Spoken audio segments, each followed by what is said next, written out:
This week we set sail for the World of Warships, which is out right now for PC. We find out all the juicy details about XCOM 2, and Jonny Robot jumps into the latest Tom Clancy experience, Rainbow Six Siege. This is Player Attack.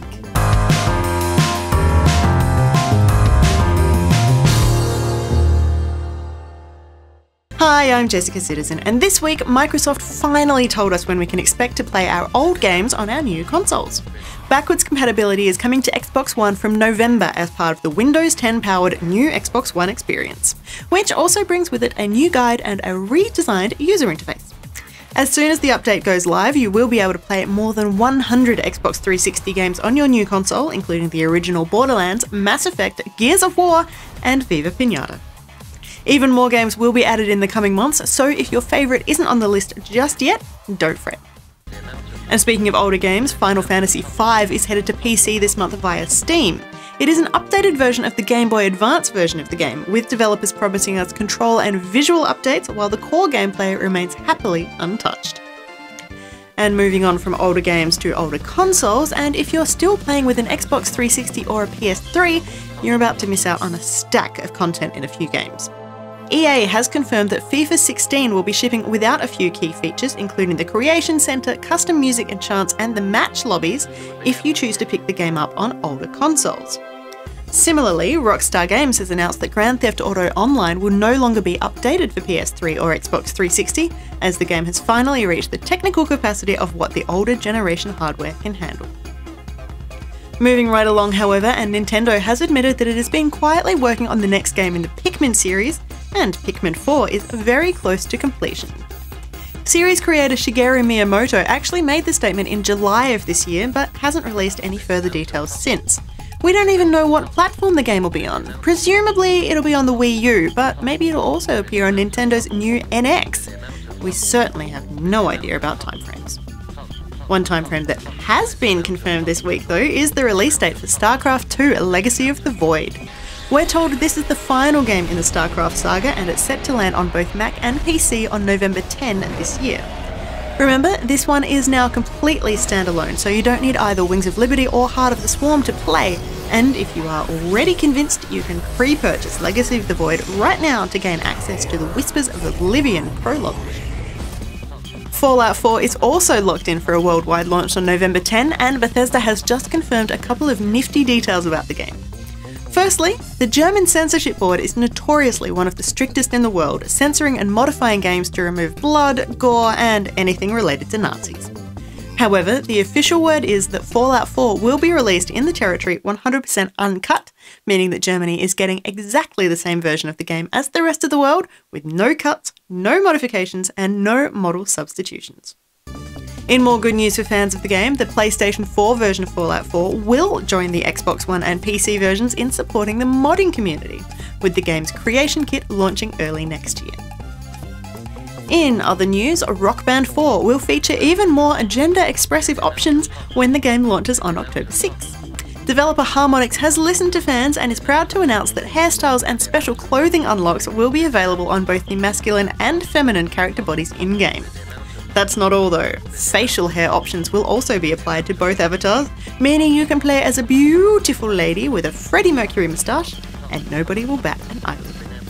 If it wasn't cool enough that you could use all your old plastic guitars with the new game, this new announcement does make the game even more awesome.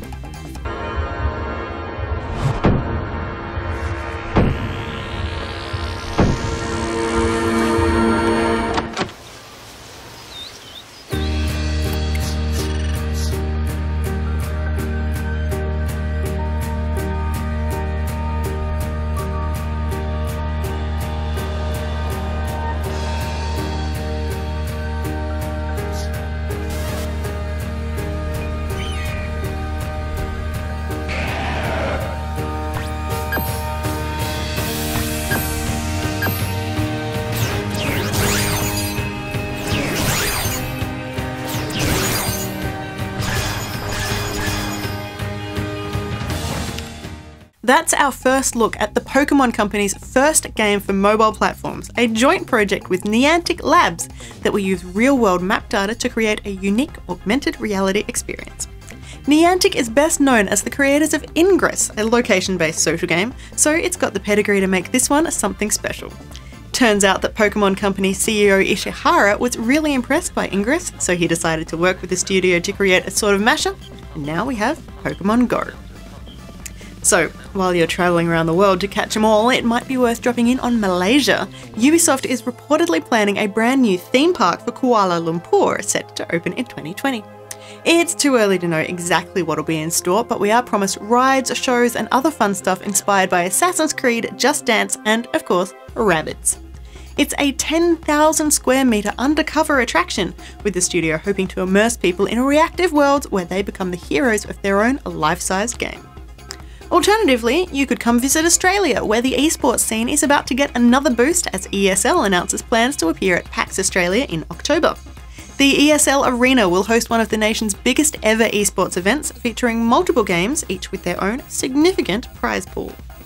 We don't know all of the games that have made the list just yet, but can confirm that Smite is one of them, hosting the Oceanic Regional Championship Finals on the show floor on Saturday, October 31. And finally this week, it's time for movie news of a very different kind. A certain adult entertainment website has analysed a bunch of statistics and discovered that roughly 1% of the site's 20 million daily visitors log on using a gaming console. It seems that PlayStation gamers are the most likely to be looking at adult content, making up about 51% of the total console users, while Xbox family consoles make up 39%, and believe it or not, 1 in 10 people using a console to look at pornography are using a Wii or Wii U. If you were curious, a significant proportion of Nintendo fans are using their consoles to look up Japanese cartoons of the rather grown-up variety. And here you thought the machines were only for playing games. For more information on any of these stories or to keep up to date with the latest gaming news, head to playerattack.com. But for now, stick around, got plenty more still to come.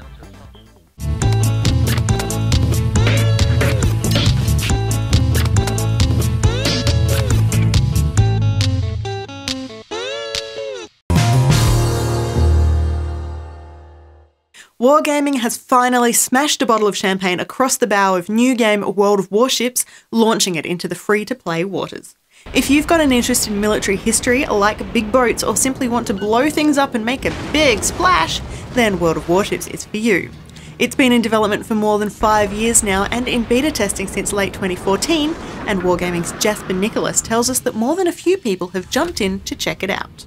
So very simply put, it took me about 3.5 years to see over 37,000 people playing World of Tanks at any given point in time.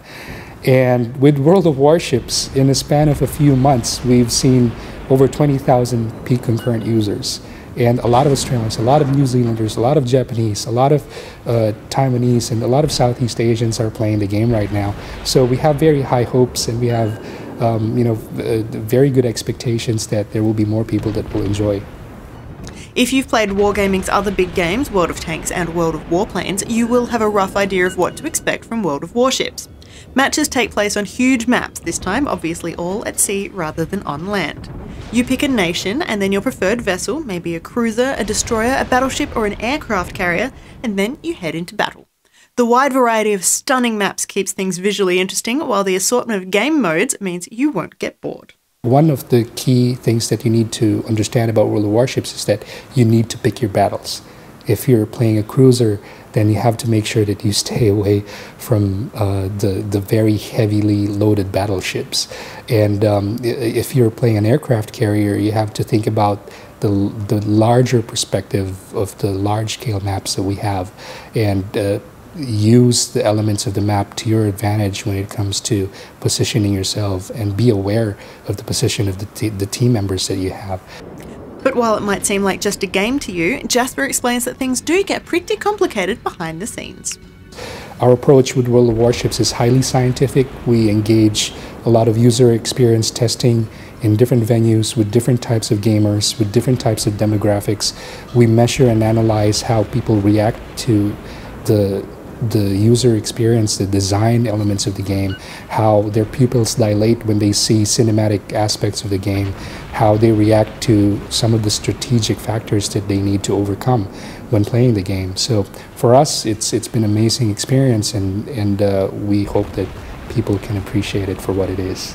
We've focused a lot of attention into managing the gameplay mechanics, making sure that we have the best game engine that could possibly showcase the game, and we're very happy with the quality of how it is now, and we hope that we can attract more new players into the game. That gameplay engine he's talking about is actually made right here by an Australian company. BigWorld Technology is based in Sydney and provides the backbone of all of Wargaming's MMO releases. BigWorld started as an independent developer of a game engine. We started with focusing on MMORPG type games, and it was kind of the rise of EverQuest. We saw the future of millions of people playing, and we developed a specific game engine. And then Wargaming came along in 2011 really as one of our, actually before that with World of Tanks, and 2011 was when we started with ships, as a customer saying, we think your engine is a good fit for some ideas we have. And since then, we've worked really closely with them in the very early stages of development. We've been privileged to see the evolution of both the company and the game team and become part of Wargaming in later life as Wargaming expanded, and now we work very closely with all the games teams, so it's been a very exciting ride for us. BigWorld has changed since Wargaming's acquisition.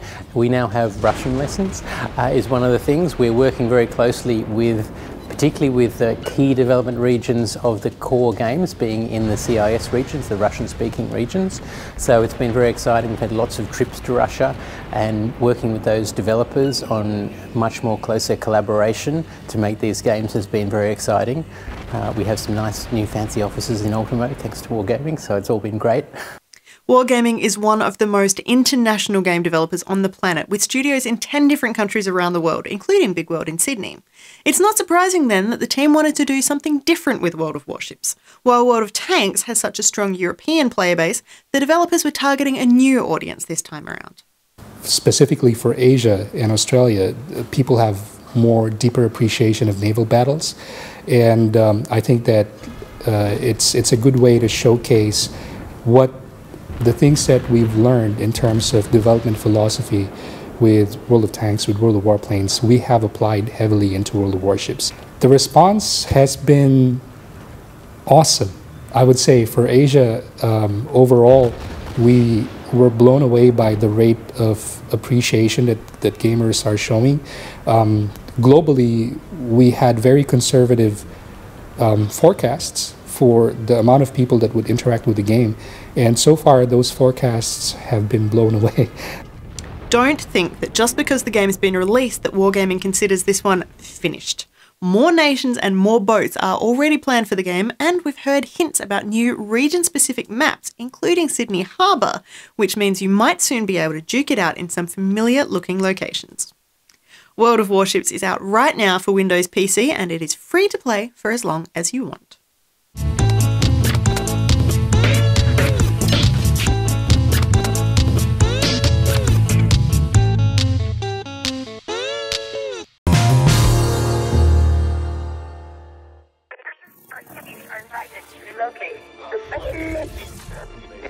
By volunteering for complete eradication remains paramount to the safety of forthcoming worldwide unification can we build a better tomorrow. More gene therapy clinics opening throughout the world. Thousands of refugees continue to migrate into the city centers. As we welcome these new inhabitants to our cities, we are thankful to the Advent administration for their continued compassion and reports of rebel activity at the gene therapy clinic in Paris. to ensure your safety. So XCOM 2 is a lot different than XCOM 1. With 2, we've taken an approach that you lost and you never got out of conventional weapons, so it's a pretty different take on a sequel. And from there, everything grows. The aliens have now taken over the planet and have created these cities that are beacons for humans to move into and are living peacefully with the humans. And you are XCOM, who's been underground for many years and are now coming back to reclaim the Earth. There's a ton of new mechanics. In the demo that we're showing, you start in squad concealment, and it's a totally new mechanic where you basically can move, and as long as you stay unseen, you can get the jump, and you can set up things like double Overwatch and crazy things that allow you to get an ambush on the aliens, and plays really well with the guerrilla feel of the game. That sounds super cool. Also, classes. We got any new classes to play as? Yeah, there's a bunch of new stuff. Class-wise, in the demo, we're really showing off the Ranger and the Specialist. The Ranger is a melee soldier, and their secondary weapon is a sword, and they get up real close with you. And the Specialist has a drone, a gremlin that flies around and allows them to do like a ranged attack or any other ability, but it's their secondary weapon is this robot that kind of rolls out and has all sorts of offensive and defensive capabilities. In XCOM 1, there was a plethora of enemies just to turn you to mush. Can we expect new this time? And we can expect more. So yeah, lots more. So there's a lot more enemies in 2, but yeah, there are a ton, and there's still a menagerie. And then on top of it, we've got this group of enemies that are also called the Advent. And they have in the demo we're seeing the trooper and the captain, and also a mech, and so they have their own robot that kind of runs around and terrorizes you and is big and nasty and not something you want to get in a tangle with. So yeah, we got a bunch of different stuff. We showed off with the aliens. We showed off the Viper, which is a snake lady that actually can grab you with her tongue and pull you out of cover and then bind you and strangle you. And we've seen the Berserker as well, which is back from EU, and is a big brooding beast of a female alien that comes out, and much like the Berserker in EU, but this one's scale is significantly larger, and she's not something that you want to meet in Dark Alley either. So yeah, we've showed off a bunch of new stuff. Now, since you're the art director, let's talk pretty. This game is so pretty. Well, I like to hear that. Yeah, so with 2, we've gone, we've rewritten the engine in a lot of ways. We've changed the render, and we've got deferred lighting and physically based rendering for materials. And so like you can really get difference in material surfaces and stuff. So things that are leather look like leather, and things that are fabric feel like fabric, and things that are slick plastic or glass feel like slick plastic and glass. And so again, with having these gleaming white, sort of pretty shiny cities, then you contrast that with the more textile nature of XCOM, and that can really show that. You can really see it. Everything in 2 has amped as far as the fidelity of what you're seeing. The characters have more geo. The animation has more fidelity. The textures have more depth, and so you can start seeing all this detail and all this richness that was really nice in XCOM 1. We've really pushed forward in XCOM 2, and so again, really trying to get this player immersion and this the sense of depth in the game for the player. XCOM 1 was a game that really liked to kick your ass. Can we expect that same kind of difficulty in permadeath state again this time? Oh yeah, that doesn't change. The one cool thing though, we have soldier carry, so you can actually carry out wounded soldiers, so you don't have to leave them on the battlefield. On top of that, you can actually call and place your evac zone for the Sky Ranger to come in and actually pull you out. So if one of your soldiers gets wounded or critically hit, you don't have to leave them behind. You can actually pull them out and take all their gear with you.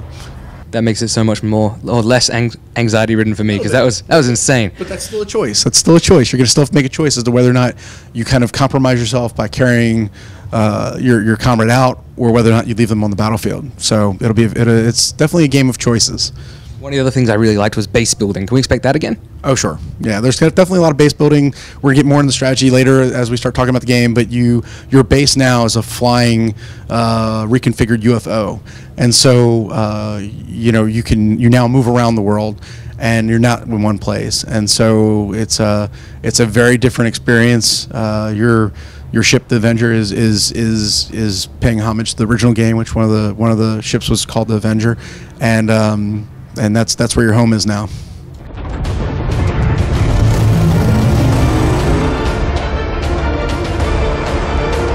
Welcome back, Commander.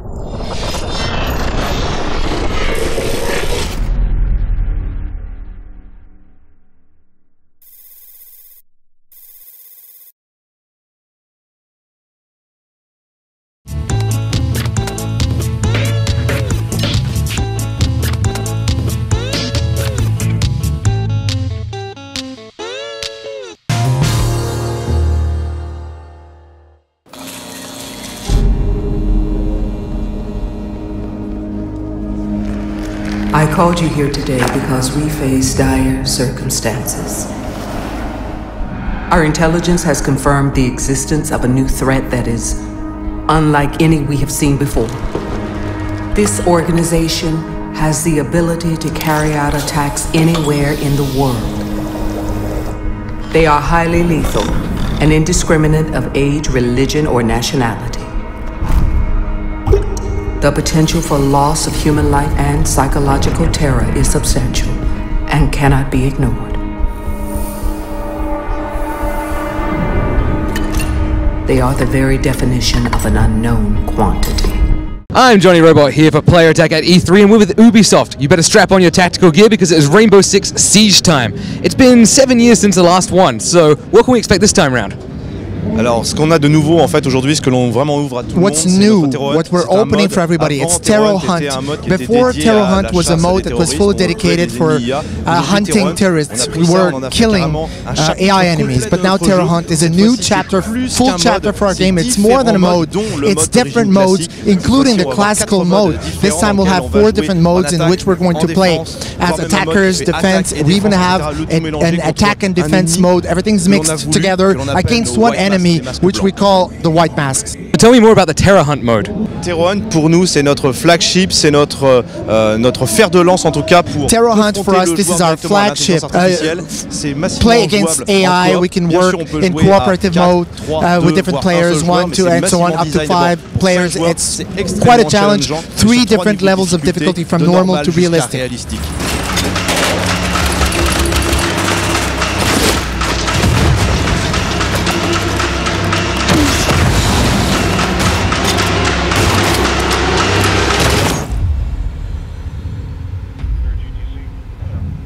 Tell me about the operator classes we'll be expecting in this game. Alors les opérateurs, c'est plus Operators are more than classes. Operators are characters which are extremely unique, and players must choose directly inside of things. This is fundamental. Making choice is fundamental. From the moment a player makes a choice, he can express a regret, and this increases attention. Every time a player must choose something, he enters into communication with other people. Choosing an operator is telling people, I've chosen this one. What's your pick? How are you going to make up your group with me? That's what's important. What's an operator? It's a unique name, and then we get at the very root of Rainbow Six what it was, a unique name with a unique loadout, and more than that, it's a capacity, a unique capacity. When I choose such operator, I can do something that no one else can do. No other player can do that. If I take a sledgehammer, I can destroy walls, destroy doors. No other player can do it. That's an operator. It's having choice. It's existing directly in the game. They're locking it down.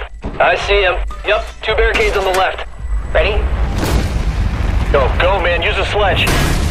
Go! Got him, right there, he's right on you! Wrong smoke! Let's go! Got him. Multiplayer seems to be a really big aspect in this one, especially teamwork, and the destructible scenery is really interesting as well. Can you tell me about those? Okay, everything is linked. In fact, when we started the game, we said we're going to start with multiplayer because we wanted something extremely competitive, but we decided to opt for destruction because it's all over the game. It's procedural for all the game, but for multiplayer, it has a huge advantage because it gives capacity to players. You can create a map inside the map. You can directly apply creativity. You can create a huge hole, or you can just create a small hole and be in sniper point and observe and do some kills like that. It's full creativity for the players. That's what we want to do with Rainbow Six. You have your map, you can create your map within the map. Thank you so much for your time. Thank you.